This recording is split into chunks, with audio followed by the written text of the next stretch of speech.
Pemirsa, di atas kertas membentuk kabinet merupakan hak prerogatif dari Presiden. Namun dalam politik praktis, hak prerogatif itu tidak benar-benar ada karena Presiden pada kenyataannya adalah sandera politik. Lalu realistiskah saat parpol meminta jatah menteri kepada Presiden?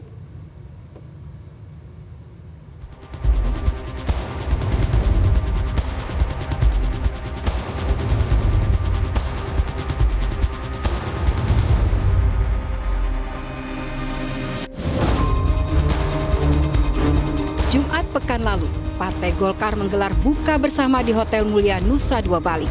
Tampak hadir Menko Marves Luhut Binsar Panjaitan dan mantan Ketua Umum Partai Golkar Abu Rizal Bakri serta petinggi Partai Golkar lainnya. Juga tampak jajaran pengurus DPD Golkar se-Indonesia. Dalam acara ini, Ketua Umum DPP Partai Golkar Erlangga Hartarto menyampaikan bahwa kemenangan pasangan nomor urut 2 Prabowo Subianto Gibran Rakabuming Raka dalam Pilpres 2024 karena banyak dibantu suara dari Partai Golkar. Airlangga menyebut, dari data Badan Pemenangan Pemilu Partai Golkar, sekitar 75 hingga 80% kader dan simpatisan Partai Berlambang Pohon Beringin memilih pasangan Prabowo Gibran, sehingga bisa meraih suara 58% dan menang sekali putaran Pilpres. Karena itu, Partai Golkar minimal harus mendapat 5 kursi menteri.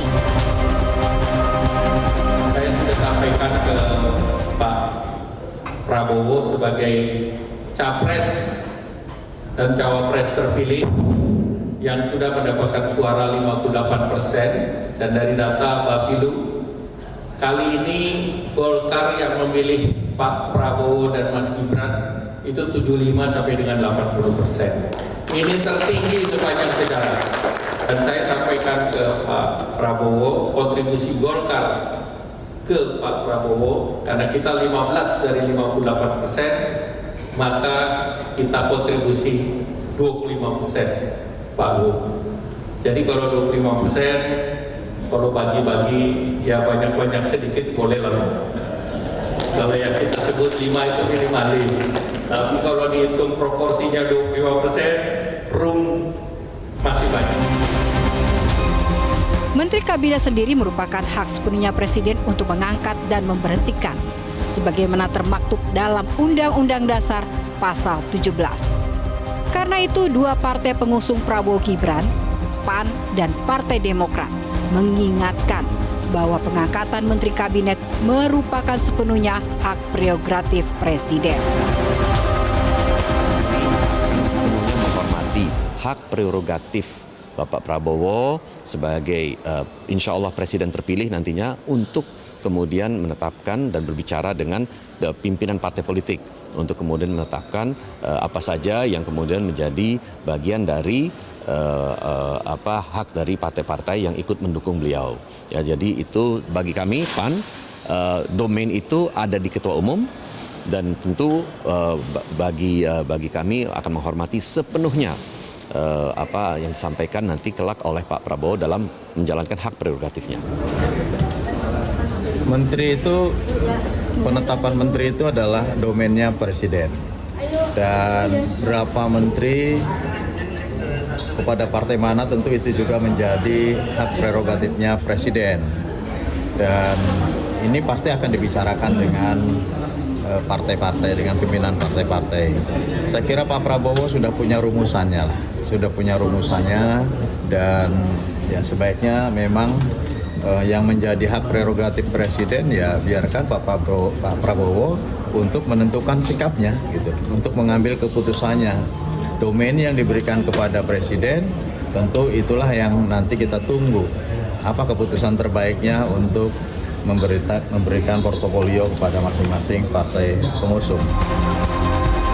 Kendati pengangkatan menteri merupakan hak prerogatif Presiden, namun dalam prakteknya di panggung belakang Presiden tidak sepenuhnya melakukan hal itu. Partai dengan jumlah kursi DPR yang lebih banyak akan memiliki posisi tawar yang lebih kuat. Seperti pada 2019 lalu misalnya, PDI Perjuangan sebagai partai pemenang pemilu dan pengusung utama pasangan Joko Widodo Ma'ruf Amin secara terbuka meminta jatah menteri yang lebih banyak, yakni 7 menteri. Hal Hal itu disampaikan Ketua Umum PDIP Megawati Soekarno Putri dalam Kongres kelima PDIP di Bali. Kalau nanti Pak Jokowi mesti ada menterinya, mesti banyak. Orang kita pemenang 2 kali, betul apa tidak? Saksikan ya. Nah, iyalah. Iya dong, jangan nanti Ibu Mega. Saya kira karena PDI sudah banyak kemenangan, sudah ada di DPR, sudah begini. Nanti saya kasih cuman 4 ya, mau. Tidak mau, tidak mau, tidak mau.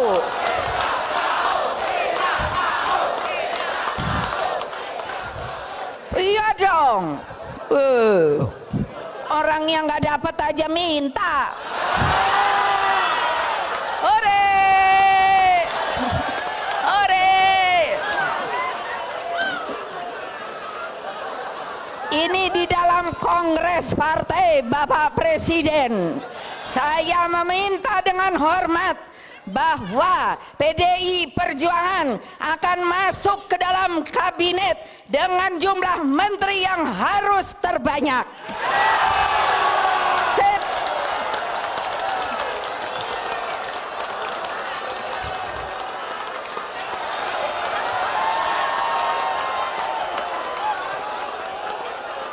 Itu namanya baru pukulan dap.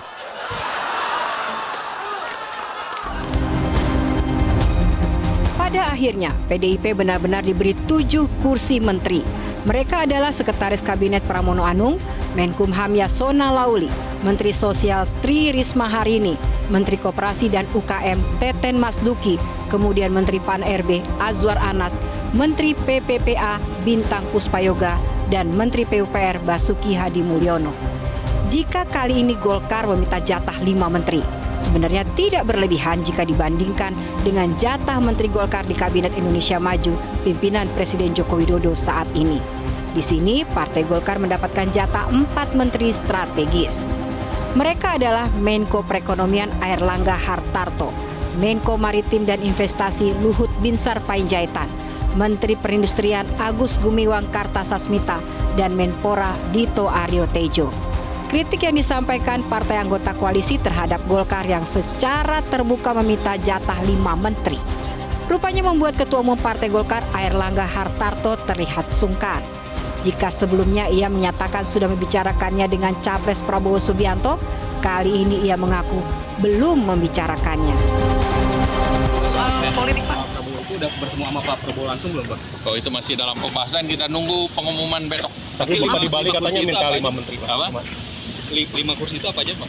Wah, kita belum minta. Terima kasih. Tetapi apa yang tampak di panggung depan politik kerap kali berbeda dengan apa yang terjadi di panggung belakang. Hak prerogatif Presiden pada akhirnya hanya menjadi mantra normatif. Sedangkan dalam praktiknya, Presiden kerap dipaksa untuk bagi-bagi jatah menteri berdasarkan pertimbangan politis, ketimbang pertimbangan teknokratis. Dan inilah mengapa Indonesia tak pernah benar-benar beranjak maju.